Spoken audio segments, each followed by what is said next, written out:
আপনি কি জানেন এটি কি? এই যে আকাশ থেকে আগুনের গোলা বা আলোর মতো কিছু একটা ছুটে পড়ছে, যেন আকাশে থাকা অসংখ্য তারা থেকে একটা তারা খসে পড়ছে। জানেন এটি কি? জানি অকপটে খুবই অনায়াসে বলে দিবেন এটি উল্কা। স্কুলে কয়েকদিন আসা যাওয়া করা শিক্ষার্থী বা ইউটিউবের একজন নগণ্য দর্শকও হয়তো এটি পড়ে দিতে পারবেন খুবই সহজে, অনায়াসে। বিজ্ঞান সম্পর্কে আমরা যারা অল্প স্বল্প জানি তারা জানেন যে উল্কা বা ইংরেজি মেটিওর হচ্ছে মহাকাশ থেকে পৃথিবীর বায়ুমণ্ডলে প্রবেশ করা একটি ছোট পাথরখণ্ড, ধাতবখণ্ড বা ধূলিকণা। যখন এটি পৃথিবীর বায়ুমণ্ডলে প্রবেশ করে তখন বাতাসের ঘর্ষণের কারণে প্রচন্ড গরম হয়ে জ্বলতে থাকে। তাই আমরা আকাশে এটিকে উজ্জ্বল আলোর রেখা হিসেবে দেখি। অনেক সময় এটিকে উল্কাপিণ্ড বা আকাশে তারা পড়া বলেও বলা হয়। এই উল্কাপাত সাধারণত হয় মহাকাশে ঘুরে বেড়ানো অনেক ছোট ছোট ধূলিকণা, পাথরখণ্ড বায়ুমণ্ডলে প্রবেশের কারণে। পৃথিবী তার কক্ষপথে ঘোরার সময় এসব পাথরখণ্ডের সঙ্গে সংঘর্ষ হয়, তখন সেগুলো পৃথিবীর বায়ুমণ্ডলে প্রবেশ করে। বায়ুমণ্ডলে প্রবেশের সময় উচ্চ গতির কারণে বায়ুর সঙ্গে প্রচন্ড ঘর্ষণ হয় এবং গরম হয়ে জ্বলে ওঠে। এটি আমরা আকাশে আলোক রেখা বা ফলিং স্টার হিসেবে দেখি। অনেক সময় কোনো গ্রহাণু বা ধূমকেতু থেকে ছুটে আসা টুকরোগুলো উল্কা তৈরি করে। মহাকাশে থাকা অবস্থায় এটিকে বলা হয় মেটিওরয়েড। বায়ুমণ্ডলে প্রবেশ করে জ্বলতে থাকলে বলা হয় মেটিও বা উল্কা। এই উল্কা কখনো মাটিতে পড়েও যায়, তখন বলা হয় মেটিওরাইট বা উল্কাপিণ্ড। কিন্তু শত সহস্র বছর আগের মানুষ এটি জানতো না। বিজ্ঞান প্রযুক্তির আলোহীন স্পর্শহীন মানুষগুলোর কাছে এটি খুবই রহস্যজনক মনে হতো। একটু ভাবুন, একটি অসীম আকাশ, সেখানে কে আছে? অবশ্যই আমাদের স্রষ্টা। সে আকাশ থেকে একটা আলো ছুটে আসছে, বাপরে, এ না জানি কি। তাই এই উল্কাকে ঘিরে সহস্র বছরের প্রাচীন মানুষদের মাঝে ছিল নানা রকম গল্প, কল্পকাহিনী, বিশ্বাস ও কুসংস্কার। কারো কাছে এটি ছিল ইচ্ছা পূরণের প্রতীক বা সৌভাগ্যের প্রতীক। তাদের বিশ্বাস ছিল কেউ যদি উল্কা পতনের সময় কোনো ইচ্ছে করে তবে তা পূরণ হয়। এই বিশ্বাস এখনো অনেকের মাঝে আছে। আবার কেউ ভাবতো এর উল্টো, তারা পড়া মানেই অমঙ্গল। অনেক সংস্কৃতিতে এই বিশ্বাস ছিল আকাশ থেকে তারা পড়া বা উল্কা পতন অমঙ্গল বা দুর্যোগের পূর্বাভাস। কেউ মারা যাবে, যুদ্ধ হবে বা দুর্ভিক্ষ আসবে, এমন ধারণা ছিল। আবার কিছু উপজাতির সংস্কৃতিতে ধারণা ছিল আকাশ থেকে পড়া উজ্জ্বল উল্কা হলো কোনো মৃত আত্মার পতন বা আত্মা পৃথিবীতে ফিরে আসছে। বন্ধন মুভির দৃশ্যটি কি মনে পড়ে? কিছু জাতি উল্কাপতনকে দেবতাদের রাগ বা দেবতাদের অস্ত্র বলে জানত। রোমান, গ্রিক বা হিন্দু ধর্ম মতে উল্কাপতনকে দেবতাদের রাগ বা অভিশাপ হিসেবে ধরা হতো। মনে করা হতো দেবতারা পৃথিবীতে আগুন ছুড়ে দিচ্ছেন। প্রাচীন ভারতীয় মহাকাব্যে যেমন মহাভারতে দেবাস্ত্র বা আগুনের গোলা নিক্ষেপের উল্লেখ পাওয়া যায়। অনেকে ধারণা করত উল্কা আসলে এমন দেবতাদের অস্ত্র। আবার চীনারা বিশ্বাস করত উল্কাপতন কোনো রাজ পরিবারের মৃত্যু বা বিশৃঙ্খলার সংকেত। মায়া সভ্যতায়ও উল্কাপতনকে দেবতাদের হস্তক্ষেপ হিসেবে দেখা হতো। অনেক অনেক মানুষ উল্কাকে অলৌকিক ঘটনা বা ঈশ্বর বা সৃষ্টিকর্তার কোনো বার্তা বা ঘটনার সংকেত হিসেবে দেখত। কখনো কখনো এটিকে দেবতার আগমন বা ভবিষ্যৎবাণীর চিহ্ন মনে করা হতো। আমাদের প্রিয় নবী এই উল্কাকে কি ভাবতেন? কোরআনের সূরা আস-সাফফাত আয়াত 6 থেকে 10 পর্যন্ত দেখুন এবং তাফসীর পড়ুন। ইন্না যায়্যানাস সামাআ আদ-দুনিয়া বিজিনাতিনিল কাওয়াকিব। আমি নিকটবর্তী আকাশকে নক্ষত্ররাজির সুষমা দ্বারা সুশোভিত করেছি। ওয়া হিফযাম মিন কুল্লি শাইতানিম মারিদ। এবং রক্ষা করেছি প্রত্যেক বিদ্রোহী শয়তান হতে। এই আয়াতের তাফসীর দেখুন। অর্থাৎ পৃথিবীর নিকটতম আকাশে সৌন্দর্য ছাড়াও তারকারাজি সৃষ্টির আরো একটি উদ্দেশ্য এই যে বিদ্রোহী শয়তান দল থেকে তার হেফাজত। শয়তান আকাশে ওহীর কোনো কথাবার্তা শোনার জন্য উপস্থিত হয়, তখন তাদের উপর তারকা অর্থাৎ উল্কা নিক্ষেপ করা হয়, যাতে অধিকাংশ সময় অনেক শয়তান পুড়ে যায়। যেমন একথা পরবর্তী আয়াতে এবং হাদিসে পরিষ্কারভাবে বর্ণনা করা হয়েছে। তারকারাজি সৃষ্টির তৃতীয় উদ্দেশ্য রাত্রের অন্ধকারে পথ প্রদর্শন, যেমন কোরআনের অন্য স্থানে বর্ণনা করা হয়েছে। উক্ত 3 প্রকার উদ্দেশ্য ছাড়া তারকারাজির অন্য আর কোনো উদ্দেশ্য বর্ণনা করা হয়নি। যা হোক, শুনলেন উল্কা নিয়ে আদিম যুগের নানা বিশ্বাসের কথা। হয়তো ভাবছেন কাবা ঘর বা হজ বা কোরবানির ইতিহাসের সাথে এই উল্কাপিণ্ডের কি সম্পর্ক আছে প্রিয় দর্শক। প্রায় 2000 বছর আগে, অর্থাৎ ঈসা নবীর জন্মের 200 বছর আগে এক ঝলমলে তারা ভরা রাতে মরুভূমিতে চকচকে তরবারি আকারে অতি উজ্জ্বল এক আলোকছটা পাহাড়ের ওপাশে বিকট শব্দে ও কম্পনে পতিত হলো। মরুভূমির কতিপয় যাযাবর এই অদ্ভুত দৃশ্যটি নিজ চোখে সরাসরি দেখলো। সবাই খুবই ভয় পেল, ভাবলো জিনদের তাড়াতে দেবতারা এমন অগ্নিগোলা ছোড়েন, এই বিশ্বাসটা তখনও ছিল। ভোর হলে একদল যাযাবর উট নিয়ে ঘটনাস্থলে গেল। দেখতে পেল বালির মধ্যে অর্ধেক চাপা এক কালো অপরিচিত পাথর। এটি পেয়ে তারা যারপরনাই উত্তেজিত হলো। এদের মধ্যে বয়স্ক বিজ্ঞ ব্যক্তিটি কাঁপতে কাঁপতে সেই পাথরটিকে স্পর্শ করলো আর চিৎকার করে বলতে থাকলো, আকাশ থেকে চন্দ্র দেবতার আশীর্বাদ প্রেরিত হয়েছে। এরপর চন্দ্র দেবতার আশীর্বাদকে তারা হেলায় ফেলে রাখবে না, তারা মাটি আর পাথর দিয়ে একটা মানুষ সমান স্তম্ভ বানিয়ে এই অদ্ভুত কালো পাথরটিকে সেখানে বসিয়ে দিল। বিজ্ঞ লোকটি নির্দেশ দিল পাথরটিকে 7 বার প্রদক্ষিণ করতে, আর প্রতি প্রদক্ষিণের পরপরই তারা সমস্বরে চিৎকার করে বলতে থাকে, হে প্রভু, আপনার সেবায় আমরা উপস্থিত, প্রভু, আপনার সেবায় আমরা উপস্থিত। কাছেই একটা পানির উৎস পাওয়া গেল। অনেক মুমিন ভাই বোনেরা আবার প্রশ্ন করতে পারেন, মরুভূমিতে আবার পানির উৎস কিভাবে? তাদের জন্য বলে রাখি, অনেক মরুভূমিতে ভূগর্ভস্থ পানির বিশাল স্তর থাকে। মরুভূমিতে পানির উৎস কি কি হতে পারে এটি চ্যাটজিপিটিকে প্রশ্ন করলে সে খুব সুন্দর বুঝিয়ে দিবে। যা হোক, আকাশ থেকে পড়া চন্দ্র দেবতার আশীর্বাদ এই পাথরটিকে সংরক্ষণ করার জন্য পাথর আর মাটি দিয়ে দেয়াল বানানো হলো। চন্দ্র দেবতার পাঠানো অদ্ভুত আকারের পাথর খুবই জাগ্রত বলে জনশ্রুতিটি দ্রুত বর্বর যাযাবরদের মধ্যে ছড়িয়ে গেল। মানুষের ইচ্ছা পূরণ, বিপদ আপদ, রোগ ব্যাধি থেকে মুক্তি, যাযাবর গোত্রের মধ্যে চলমান যুদ্ধ, লুটপাট থেকে রক্ষা আর নিজেদের শক্তি অর্জনের কামনা পূরণে এই আসমানি পাথরটির পূজা শুরু হয়ে গেল। পূজা মানেই সেখানে মানুষের সমাবেশ, অবস্থান। মানুষের অবস্থান মানেই তাদের প্রয়োজন খাবারের। তাই কিভাবে ওখানে গবাদি পশু বিসর্জন খুব ভালো কাজ দেয় বলে প্রচার পেয়ে গেল। দ্রুত এই চন্দ্র দেবতার মন্দিরকে কেন্দ্র করে গড়ে উঠল একটি জনপদ। নতুন জনপদে এই লাভজনক মন্দির বিভিন্ন গোত্রের জন্য ঈর্ষার কারণ হয়ে দাঁড়ালো। সব গোত্র এই লাভ, এই সম্মান লুফে নিতে চাইল। কালে কালে এক গোষ্ঠী বা গোত্রের হাত থেকে অপেক্ষাকৃত শক্তিশালী গোত্রের হাতে চলে যেতে থাকলো এই চন্দ্র মন্দিরের দখল। তবে খোজা গোত্রের নেতা আমির ইবনে লাহিরের নেতৃত্বে এই জনপদ আর মন্দির নতুন রূপ ধারণ করে। লাহির ভারতীয় হিন্দু দেবতা শিবের সাদৃশ্য চাঁদের প্রতীকধারী হোবালের মূর্তি এনে একে আনুষ্ঠানিকভাবে চন্দ্র মন্দির বলে ঘোষণা দেয়। এই খোজা গোত্রকে এই নতুন জনপদ আর চন্দ্র দেবতার মন্দির থেকে উৎখাত করে কিলাবের পুত্র কুশাইয়ের নেতৃত্বাধীন গোত্রটি। শ্যালককে প্রভাবিত করে কুশাই তার শ্বশুরের শক্তিশালী গোত্রটির নেতৃত্বে চন্দ্র দেবতার মন্দির দখল করেছিল। এই সময় এই স্থান থেকে 12 মাইল দূরে প্রতিষ্ঠিত হয় সূর্য দেবতার মন্দির। কুশাই এই অঞ্চলকে একটা নিয়ম নীতির মধ্যে আনে। তীর্থযাত্রীরা চন্দ্র দেবতার মন্দিরে দেবতার পাথরটাকে 7 বার প্রদক্ষিণ করে 2 ঘন্টা পথ হেঁটে চলে যেত সূর্য দেবতার মন্দিরে। সেখানে তারা সূর্যাস্তের দেবতাকে পূজা করে রাত যাপন করত। সকালে তারা যেত পাশের উপত্যকায় দুষ্ট জিন বাঁধা পাথরের স্তম্ভে পাথর ছুড়তে। কুশাই চন্দ্র দেবতার মন্দিরের চারিদিকে দেয়াল নির্মাণ করলো, শক্ত দুয়ার দিল, তীর্থযাত্রীদের মন্দিরে প্রবেশের জন্য নাজরানার পথ চালু করলো। কাছের ঝর্ণার পানি তীর্থযাত্রীদের জন্য তোলা, খাবারের ব্যবস্থা রাখা আর দেবতার উদ্দেশ্যে পশু বিসর্জনের পশু জোগাড় করে রাখার রমরমা ব্যবসা কুশাই আর তার গোত্রের একচেটিয়া হয়ে উঠল। কুশাইয়ের পুত্র মুগিরার 4 পুত্র, হাসিম, নাউফেল, মুত্তালেব আর আব্দে শামস।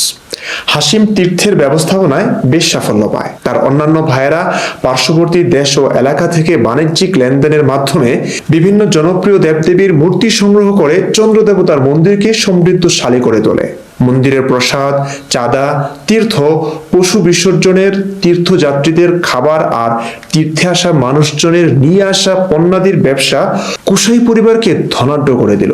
কিন্তু এই নিয়ে পরিবারে বারবার দেখা দিল দ্বন্দ্ব। হাশিমের যমজ ভাই নিঃসন্তান আব্দে শামসের শক্তিশালী পালক পুত্র উমাইয়া চাচা হাশিমকে মন্দিরের ব্যবস্থাপনায় চ্যালেঞ্জ দিল। চ্যালেঞ্জে কৌশলে উমাইয়া পরাজিত হয়ে আপাতত নির্বাসনে যায়।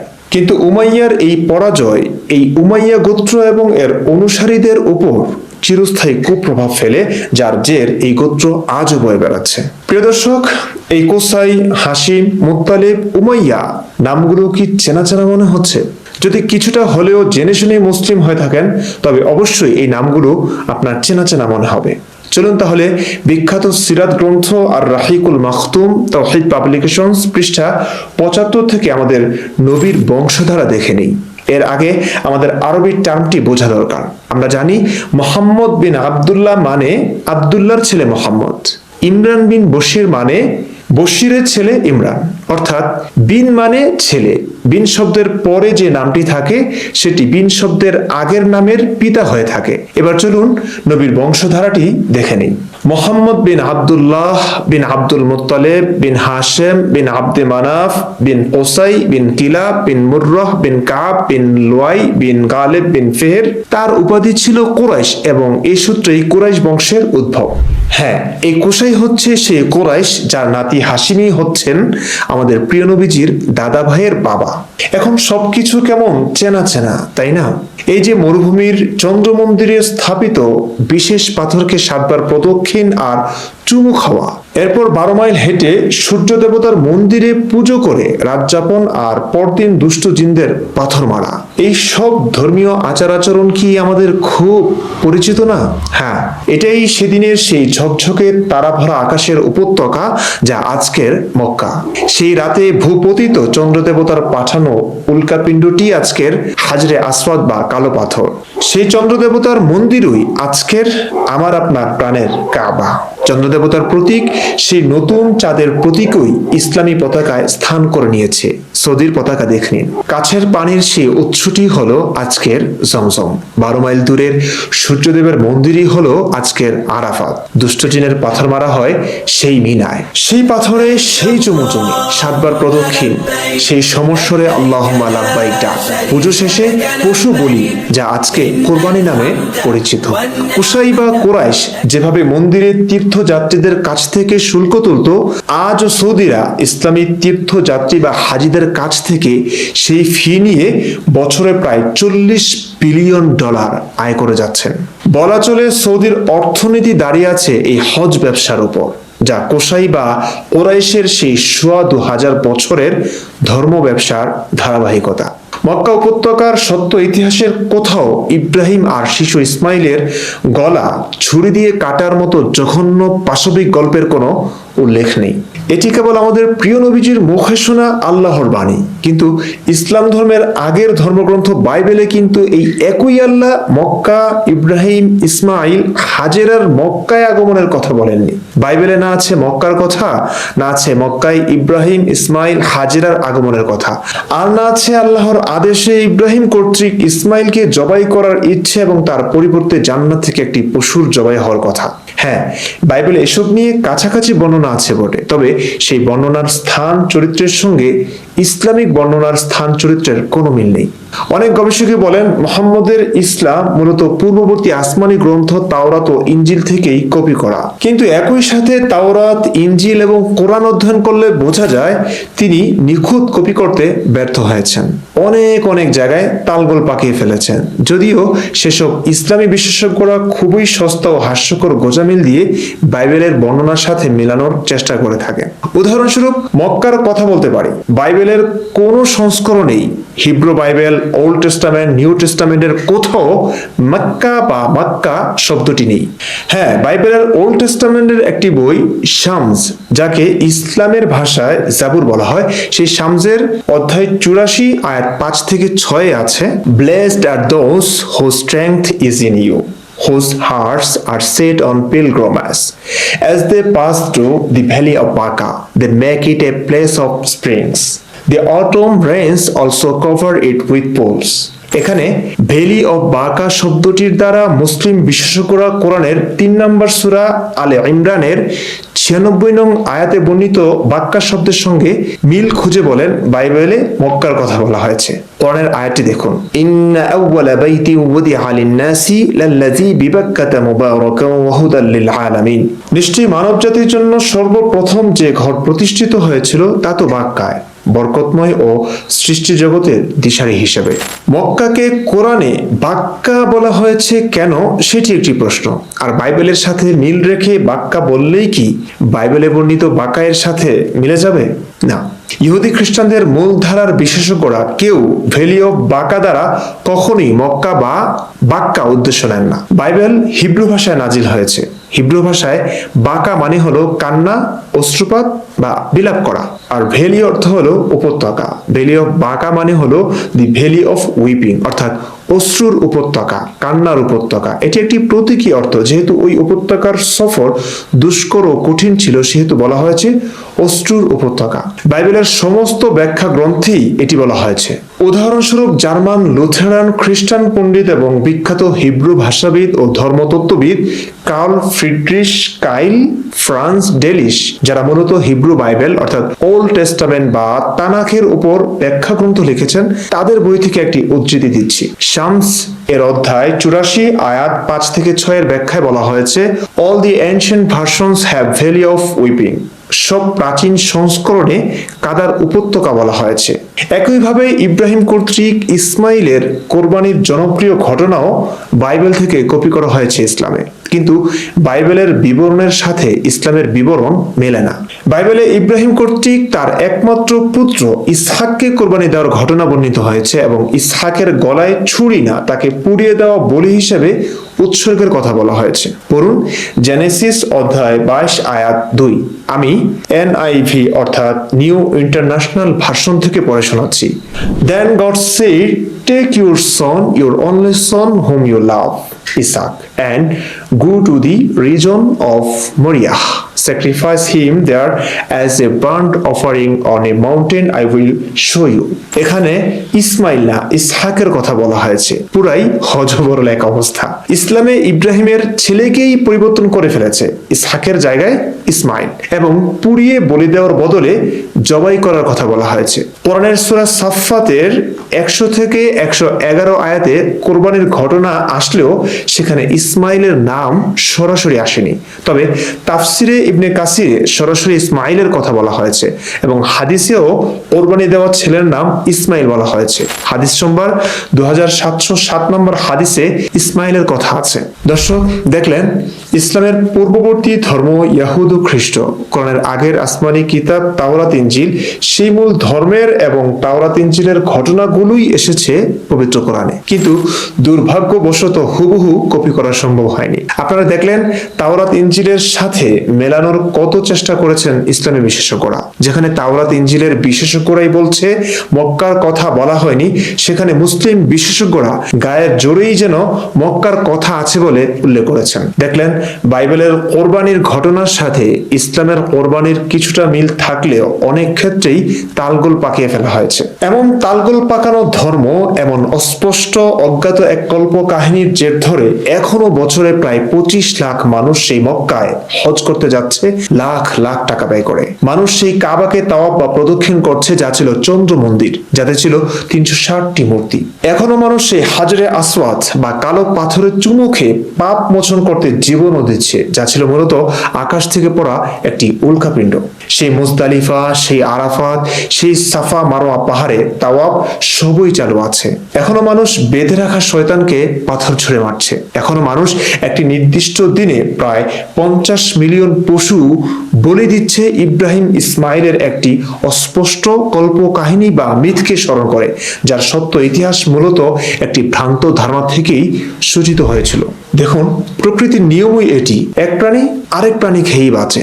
যদিও মানুষ চাইলে শাকসবজি খেয়েও বাঁচতে পারে, তবু হয়তো তার প্রয়োজনে প্রাণী খাবে, খেতে পারে। তাই বলে একটি দিনে কোটি কোটি প্রাণী জবাই করে উৎসব করা হবে এবং এই প্রাণী হত্যার উৎসবে এই প্রাণীদের সৃষ্টিকর্তা খুশি হবেন, এমন অযৌক্তিক কথাটি আসলে মানা যায় না। ধরুন একদল মানুষ কোথাও ঘুরতে গেল, সেখানে তাদের খাবারের প্রয়োজন, তারা তখন একটি পশু শিকার করে নিজেদের খাদ্যের ব্যবস্থা করলো। এটিকে বলে প্রয়োজন, এটি মানা যায়, নিন্দনীয় নয়। কিন্তু এইসব মানুষ কেবল পশু হত্যার জন্যই জড়ো হলো, উৎসব আনন্দের সাথে পশু জবাই করলো, এই রক্ত ও হত্যাই ওদের উদ্দেশ্য, এটি কি মানা যায়? বিশেষ করে ইতিহাসটি জানা বোঝার পর এটি কি একটি মূর্খতাসুলভ আচরণ নয়? আমি জানি না মানুষ ঠিক কবে প্রশ্ন করতে শিখবে, কবে তারা প্রশ্ন করবে যে ঘরে 360টি মূর্তি ছিল সেই ঘর কিভাবে একটা সময় আল্লাহর ঘর বনে যায়। আমার বোনটিকে ধর্ষণ করে কেউ হজে গেল, হাজরে আসওয়াদে চুমু খেয়ে সেই পাপ কিভাবে মুছে যায়? একটি কালো পাথর কিভাবে মানুষের পাপ মোচন করতে পারে? এই মূর্খতার শেষ কোথায়?